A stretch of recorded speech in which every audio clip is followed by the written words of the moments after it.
What inspired this film is I'm also a theater director, and I would often get asked how I would do my own version of West Side Story. I'm Puerto Rican, and I don't think I could ever do a version of it without commenting on the fact that it was written by people who are not Puerto Rican, and it wasn't written for Puerto Ricans. And no shame or no tea, but I want to figure out how does that mix with our community, and like what is there a way to reclaim art that was never meant or made for you? And that's what the conversation is for this short. Yeah. My name is Ana Luz Zambrana, and I am the co-writer, producer, and star of A West Side Story story. I think it's hard because the easy way is to not stay true to who you are and your roots, and I don't blame anyone who does that because it's so hard. And I think, I don't know, the way that I try to do that is I was raised by an amazing mom. I have an amazing grandmother. I'm just really fucking Puerto Rican. And those are just the values and the culture and the beautiful like life and family. I think it's just my family.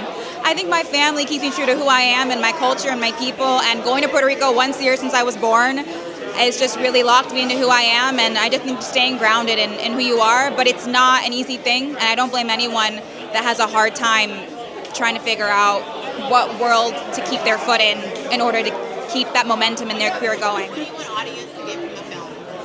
Oh, I want the audience hopefully to, if you have, just hold your grandmothers tight, hold your grandfathers tight, hold people that you love tight, and know that Latinos are so much more than A West Side Story, and I think I'm so grateful for what it's done for our community, but let's push past that, and let's push past these stereotypical roles that we put of Latinos in the media, because we have so many amazing diasporic stories to tell, and let's start to see those. I think I just want to start to see those different roles for ourselves. Let's see, I'm not saying Latino James Bond at all, but you know what I mean? Like, let's start pushing past those stereotypes. I think that's the main thing I want the audience to gain from it. Yeah.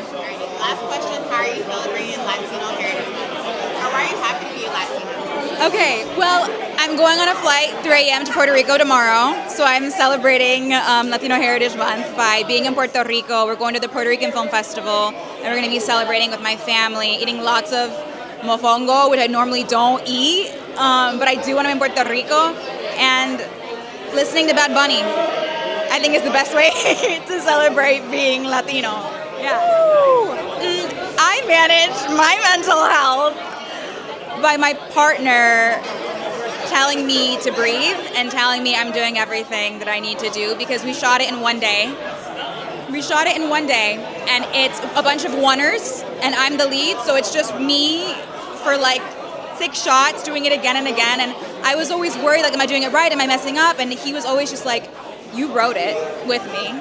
You know what the character is. And he just gave me that confidence to have that confidence in myself.